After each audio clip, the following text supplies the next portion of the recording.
again. I'm back for another OTB tournament recap video. I know it's been an awfully long time since the last one, but when you see the next game that I'm about to show you, hopefully you'll forgive me for being reluctant to put out another recap. We picked things up in the month of October, towards the end of the month now. Earlier on in the month, I had played a tournament called the Skyline Open, where I had a very poor tournament, 2.5 out of 6. Sending my rating under 2100 for probably the second time or the third time. This tournament is the Eastern Chess Congress, which took place at the very end of October, around Halloween weekend. And I had actually won this tournament last year. In 2021, I had won the under 2100 section with a perfect score. But this year, I'm playing in the open section, which is a very different story. I actually took a half-point bye for the first round. I won the second round against a kid rated right around 2000. It was a pretty clean win. And then that evening for the third round, I actually played my friend, who was a master, and it was really a little clown show of a game. We both blundered within the first 10 moves, but my blunder was the ultimate one, because it basically decided the game, and it was over very quickly after that. And so that night was actually Halloween, so my friends and I went out a bit, and now we are playing round 4, and funny enough, I get paired against another one of my friends who's also a master, and I had played him in Blitz a lot of times before this game. He has a pretty wide repertoire, plays a lot of stuff, but mainly he plays a Sicilian, and that is certainly what I was expecting. I looked at some Sicilian lines, and then when it came time to the game, he surprised me by playing e5, which he almost never plays. And so I said, okay, knight f3, expecting maybe Ruy Lopez, but he goes for the Petrov. So I was like, what? Is he like trying to make a draw or something? I mean, he's significantly higher rated, so I'm not really sure what his game plan is, but I take. He goes d6, he takes the pawn. And the line against the Petrov, which I've been playing recently, is this bishop d3 move, which looks a bit strange, but the idea is that oftentimes when the knight gets kicked back, like let's just say the knight, if it goes back to f6, this is one of the lines. The idea is that white wants to castle, play c3, drop the bishop back to c2, play d4, and the bishop is actually quite good on this diagonal. Now, there are other moves that black can play, and one of them is to play d5 to try to cement the knight. And here I played the move queen to e2, attacking the knight, obviously trying to win a pawn, and he's basically forced to play queen e7 to defend the knight. He also could play something like f5, but this becomes a little bit risky, and there's actually this one trick, which probably wouldn't work in a classical game, but might work in Blitz, and it goes something like this. Castles, let's say black goes bishop e7, we go knight c3, and if black castles, there's actually this cheap trick with knight takes d5, where black cannot actually take the knight back because of this open diagonal. We have the move bishop c4, pinning and winning the queen. He goes queen e7 though, I castle, and then he immediately plays this move knight back to c5. And this really threw me off, because he is essentially saying like, okay, I want to trade queens, and if you decide not to trade, then I can take your bishop. So I was, again, really thrown off by this. I'm not sure. I think I actually might have faced this move in Blitz once or twice before, but I had never really studied it enough to know what exactly to do. And I sat there for like 5 minutes really confused, and eventually I took the queen on e7, which was not a good move. Now, I had two better alternatives. One was the move rook e1, but what I didn't like about this is that he takes my bishop, and then he can just play bishop e6, and I just thought he has the bishop pair now. In hindsight, this wouldn't have been so bad, because I do have a bit of a lead in development, but I didn't want to go for that. There's also knight c3, which is a possibility, has been played before. But anyway, I take on e7, and I drop the bishop back to e2, but as you can see, I'm kind of going backwards here. Like, I already helped him develop his bishop, now I'm moving my own bishop back. Things are already not going as intended. He goes bishop g4 now, develops his bishop.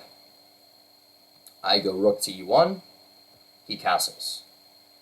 And Now, I mean, I'm totally out of prep. We have a queenless middle game. It looks pretty equal, but I, for some reason, just played this next sequence of moves like very poorly. Like the most logical move here is, of course, to play d4, right? To attack the knight, kick it away. It can maybe go to e4. I was actually thinking he would go back to e6, attack the pawn. At some point, maybe he's thinking of taking the knight and then taking on d4.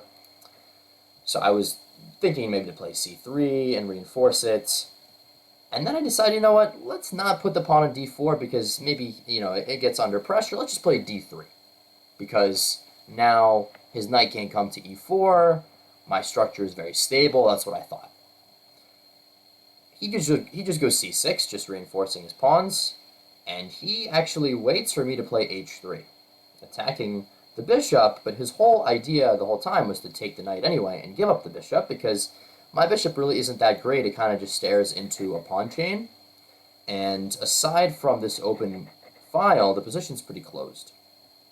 And he now goes bishop f6, and it starts to become clear what the problem is with me not playing d4 is that now he has his bishop on this diagonal, meaning I can't develop my own bishop because the b2 pawn is under pressure. I can't play d4 now because he would just take. I can't play c3 to block the diagonal because then the d3 pawn hangs. So already I'm a little bit stuck here. I end up going knight to d2. Knight to c3 maybe also was a possibility, but I didn't really see where the knight was going to go from there, and I wanted to go to b3 and try to trade off his knight on c5. But in the meantime, he starts to put me under some subtle pressure. He goes knight a6, and his knight is headed for b4. I go knight to b3, though, trying to trade off. In the meantime, he plays rook e8, which sort of hits at the fact that my rooks are not connected, and I still can't move the bishop because it's tied to the defense of the b2 pawn. So I decide to take his rook and then play king f1 just to not allow his rook in. But he goes knight a4 now, again, adding pressure to this b2 pawn. I'm forced to play c3. And what I actually didn't realize in the game, he thought about this for quite some time. I was totally oblivious to the fact that he actually had this possibility to sacrifice the knight for 2 pawns, but then he hits my rook, and he actually threatens rook to e8 checkmate. Or rook to e1, sorry. I, at this point, would have had to play bishop to d2, and then we would get this position where I have 3 minor pieces against a rook and a knight, but he has 2 extra pawns. So it should, theoretically speaking, be better for black, but he felt like it was too risky to go for, so he just played b5. And his idea is to play b4, and again, try to soften this diagonal. So I go a3, he goes knight c5. Attacking the knight, attacking the d3 pawn, I'm forced to take. And now I have to, again, either defend the d3 pawn or push it. And now his knight has quite a few good choices. He could have put it on d3 potentially. But then I would have just played bishop e2, and he would have been forced to trade, and then this is a pretty equal endgame. He could have maybe gone to b3, but then I just moved the rook. He decides to go to a4, where, again, he keeps my pawns under pressure, and, again, the bishop cannot develop still because it has to keep the b2 pawn protected. So I play rook b1, and he goes knight back to b6. And he's looking to swing around to c4. So I decide to play b3. If I had played something like bishop f4, I probably could have gotten away with this. I just thought knight c4, now the knight is pretty well positioned here. Again, my rook is kind of tied down to the defense of the pawns. I have to watch out because if the bishop ever leaves this diagonal, there's this knight d2 idea. So I go b3, but he goes a5, and he's trying to break my structure here and open a square for his knight.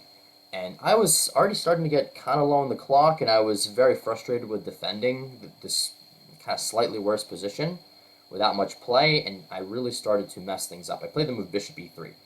What I sort of just failed to consider is that this bishop, which has been sitting dead on f3 this whole time, why not try to activate it with bishop g4?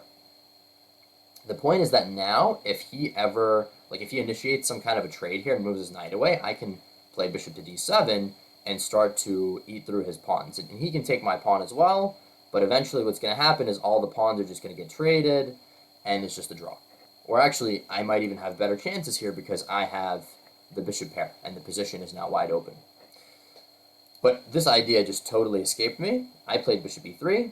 he goes a4, and now I have an unpleasant choice between taking on a4 and kind of damaging my structure, letting his knight in, or playing b4, but that also allows his knight in. And I thought that this is just a no-go, because my bishop is now tied down to the a3 pawn, my rook cannot move, and maybe he goes h6, tries to go bishop g5. Now I could have played bishop to e2 here and kicked his knight back, but this just really looked too passive for me to go for, so I decided to take. But now, yeah, his knight hits the pawn on c3, so this was kind of the last moment where I still could have put up some resistance if I was sort of creative, which I was not during the game. I played very ugly and very passive-looking move rook to b3. What I actually could have played, and this move is significantly harder to find than bishop g4 on the previous, or 2 moves ago, is the move c4. Kind of a crazy-looking move. I'm sacrificing a pawn, but he can't take it with the d pawn because then he drops the c6 pawn, right, because there's this pin. If he takes with this pawn, then I go bishop g4, and my bishop is eyeing the d7 square. If he, for example, plays something like rook to d8 to stop my bishop from getting in, well, now his rook is kind of taken out of its active position, and I can... I'm actually not sure what I can do. Maybe rook to b7 or something like bishop to d2. Yeah, it's still a tricky position. The engine kind of gives some way that white can sort of muster equality, but it's very hard to define in practice. Like if he goes knight c3, I have to do this, and then, yeah, just try to play for activity. Try to keep his pieces sort of out of my territory. Bottom line, I didn't see that. Just played rook b3, and he swings his knight back to b6, now eyeing up the c4 square. And here, I tried to activate my king, hoping to bring it to d3, where it can sort of watch over some of the pawns, but he now plays bishop to g5. And what I actually missed from a distance, so I wanted to play king d3, and I saw that he would take, I would take back, and then he plays knight c4, but then I thought, oh, I can play e4 before he has a chance to take my pawn, take. But what I hadn't realized until a move later, like until it was time to play this, is that in this position, I'm actually completely lost because of the tactical move rook takes e4. And if I take the rook, he has this fork, and he just wins. And so because of that tactic, like several moves down the line, I can't play king d3, and if I can't play king d3, what do I have? Because, again, he's threatening to take on e3, play knight c4. So I decide to play a4 and just give up a pawn to sort of divert his knight from the c4 square. He, of course, takes, though, and now I'm just down a pawn, and my position is still really bad. He trades here, plays f5 to stop me from breaking with e4. I try to fight back with g4, but he just keeps everything defended. And yeah, like really tough position. If I try to play something like rook to b1 to get the rook active, well, he can even just probably just move his king out of the way. Or maybe actually play knight to b6 and swing over to c4 to hit this pawn here. So I played rook a3. My idea was to try to attack the knight, I guess. I don't know. The position is just really bad at this point, and I was really dejected. And after king to g7 here, already the position is borderline, probably lost. But I played bishop to d1, and I just blundered knight b2. And the point is that now after I move the king, he trades minor pieces, takes another pawn, and I was just not interested in trying to defend this rook endgame where h3 pawn is hanging, my rook is super passive. I had enough. So yeah, pretty tough game there. I kind of got caught off in the opening, did not react in the best way, and then the whole time it was like bordering on equality, but I just played with very little energy and very little creativity, and I ended up losing in a pretty miserable fashion. So now we're on to round 5, which is the final round of the tournament. If I win this game, I can at least finish on 50%, and the tournament wouldn't be so bad. I'm up against a young kid. I think he was maybe like 10 or 11 at the time. He just recently crossed expert, and he's one of these kids who has gained a lot of points since the pandemic, so definitely very dangerous. He opens with d4, and I played d6, allowing him to transpose into e4, which I kind of wasn't expecting because most young kids who play d4 aren't comfortable in e4 territory, but he is clearly an exception. He jumps on this opportunity, but this is kind of my standard stuff, so I welcome this. And he plays a4, which a lot of kids don't do for whatever reason. But here he played a little bit inaccurate move, bishop b3, kind of unnecessary to drop the bishop back so early. And I could have actually taken on d4 and played knight c5. This would have been probably the most critical way to play. But I played h6, just kind of slowly building up. He goes bishop e3, rook e8, rook e1. We're both just kind of like slowly improving. I go bishop f8, hinting that at some point I might take on d4 and try to put pressure on the e4 pawn. So he decides to take on e5, but that's also not great because he just opened up my bishop for me.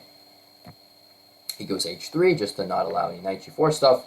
I go queen c7. Already I've essentially equalized because my pieces are just about as active as his. All I need to do is get the knight into the game, but knight c5, very simple move, hitting his bishop. He drops back. And now I'm thinking, okay, how do I develop the light square bishop? I chose to go b6 with the idea to bring the bishop to a6. I should also mention that I could take the pawn on e4, but I chose not to because what's going to happen is he's going to trade, and then he has this discovered attack where he hits my knight. Obviously, if I take here, my king is wide open. But if I drop back, he drops back, and I thought this was unnecessary to go for because now his pieces seem to be coming to life. So I just go b6. He goes knight to d2, defending the pawn. I go knight e6, looking to go to d4. Another thing I should mention about this kid is that he is a very fast player. Like, he's a blitzer. This kid routinely finishes games with sometimes more time than he started with because of the increment. So a lot of these moves, like, he was playing very quickly, and I was kind of trying to, like, catch him a little bit off guard maybe, and definitely not try to rush into things because, I don't want to blunder something to a tricky kid. So I go a6, he goes rook d1, I finally get b5 in, he drops back with his queen. I wasn't sure what this is about. I mean, I just think he didn't really know what to do. His position is just ever so slightly getting worse. I go knight c5, attacking the pawn again. Again, he drops back to d2. Again, I go back to e6. I was just kind of repeating just to, like, try to throw off his rhythm a bit. Like, I would play some slow moves and I throw in a couple quick moves. And he repeats again, but now I play b4. And I hit his knight. If his knight goes back, I can actually just collect this pawn, and that's what happened. I mean, he could have also taken on c5, but then I would have taken his knight here, and after some complicated exchanges, he would still be worse because, I mean, maybe he collects the pawn on b2, but his structure is pretty bad. His bishop is blocked in, so he decided to just go back with the knight. I collect the free pawn, and he goes knight to c4. And here I sort of played a little bit inaccurately. I went back with my knight. Perhaps better was to play bishop e6. What I actually missed is this little tactic where if he goes knight to d2, I actually have knight takes b2. And after he takes back, I take his bishop here. Now, he would get some counterplay in return, like he can win back the a6 pawn, but it's still a pretty pleasant position for black. I choose to go knight c5. He just kind of plays f3, stabilizing.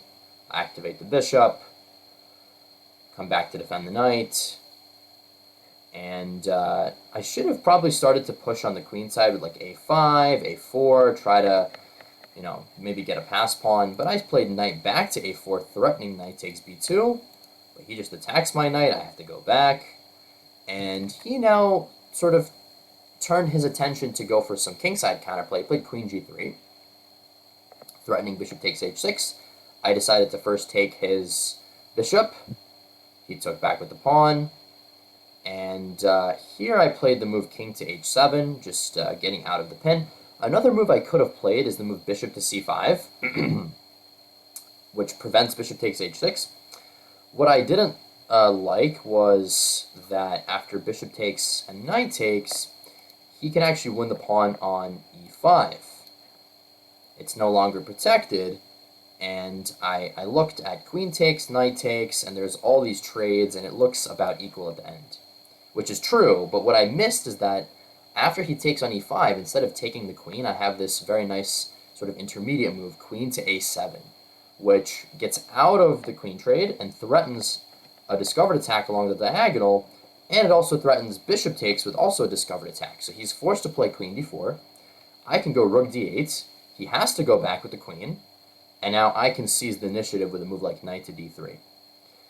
And we would trade queens, and he's kind of forced to be very passive, and I can eventually kind of infiltrate using the d-file. So this would have been a lot better than what I did in the game, which is king to h7, because he plays king h1, and he begins to, well, first he contests the a-file. At this point, I was thinking that, why don't I play rook a6, bring another rook to a8, and try to break open the queen side. Again, though, I could have played bishop c5, and after all these trades, I missed that I have rook to d8. Like, I was just missing this one little move, like several moves down the line, which would have really made a difference, because now I hit this knight. Knight doesn't have any good squares to go to because it has to defend the b3 pawn. He has to defend it. I now get to take on b3. We trade down, and somewhere in these endgames, I have a pretty good advantage. Like a4. Actually, this one sort of line I analyzed pretty deeply that I can actually create a pass pawn eventually here. Actually, bishop c2 first to hit the rook, and then eventually I get a pass pawn. He has to give up his knight and should be winning. Anyway, I played the move rook a6. He goes rook c1. I go rook to a8, preparing a4, but now he begins to create some counterplay. He goes f4, attacking e5 pawn, so I defend it, but he brings in another attacker, and essentially I have to take on f4 because, I'm overwhelmed, or so I thought. Engine says I could have played c5 and actually let him take and then play a4. There's some craziness here where he can't take on f6 because of this pin, and then my rook starts to create counterplay. It's just way too complicated. I took on f4, bishop takes, and I played queen a7. And I'm really trying to get this a4 move in, but at the same time, if you notice, all my pieces are on the queen side, all my heavy pieces at least, whereas a lot of his pieces are looking at the king side, and he plays e5 now. And he's looking to open things up a bit so you can maybe try to attack. And at this point, I started to slip up a little bit. I took on e5, whereas again, I should have played c5 and opened my rook to be able to defend the 6th rank, which comes in handy at some point because he has this idea with bishop takes h6, but I have this defensive resource with knight h5 where I hit his queen and I attack the bishop with the rook.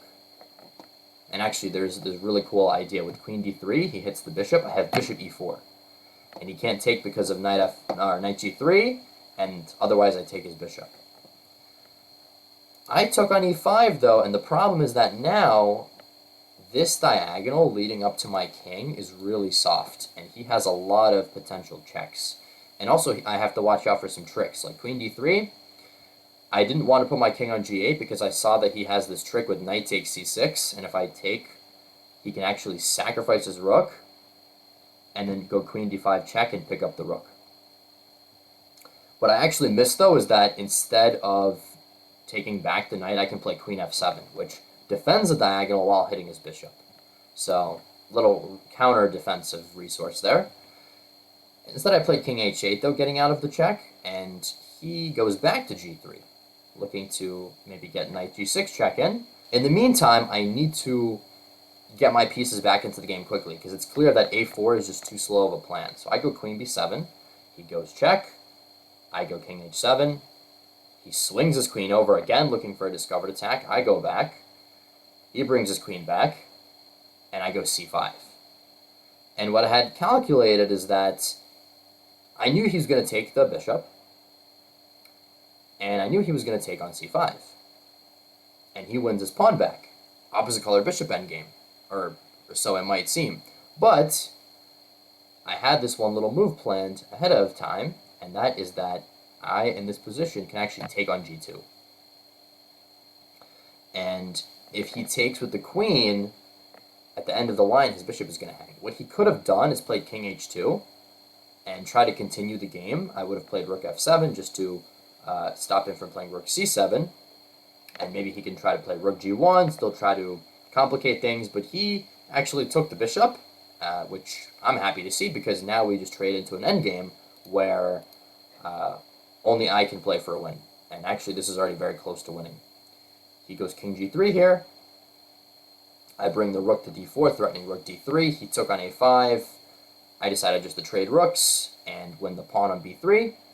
And this endgame is, again, pretty close to winning, and maybe with a good defense, White can try to hold it, but he showed kind of a lack of endgame understanding, because instead of just defending the pawn on b2, he gave some checks, which only helped me because my king needs to activate anyway.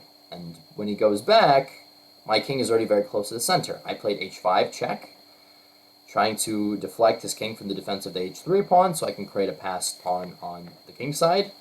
He obliged, so I took, and I played rook h2, pinning him down, and he's already super passive, and my king starts to activate.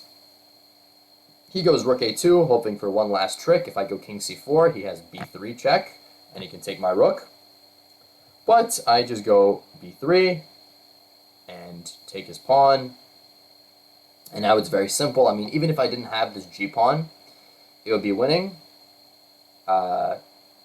And I mean, as it is, I don't even need it. So basically what I do is clear space for the pawn. And I don't even have to use sort of the building the bridge Lucina technique. I can just play rook a7, move the king out of the way. And in this position, he resigned because basically I'm just going to promote next move. Of course, if he gives up his rook, I'm just going to mate him with the rook or make a new queen. So pretty smooth conversion in sort of the second half of the game, but it was a little bit nervy, like around this moment where my king was kind of exposed. According to the engine, he might have actually had some like precise way to draw. If he had just sort of put his queen and his knight on the right squares, it was a little bit tricky to see.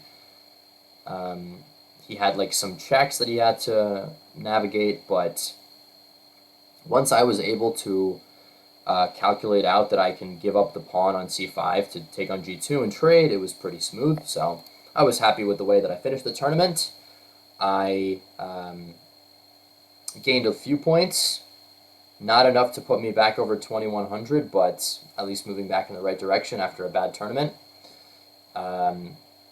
So yeah, this was the Eastern Chess Congress at the end of October, and I will be back shortly for another tournament, which I now played in the month of November.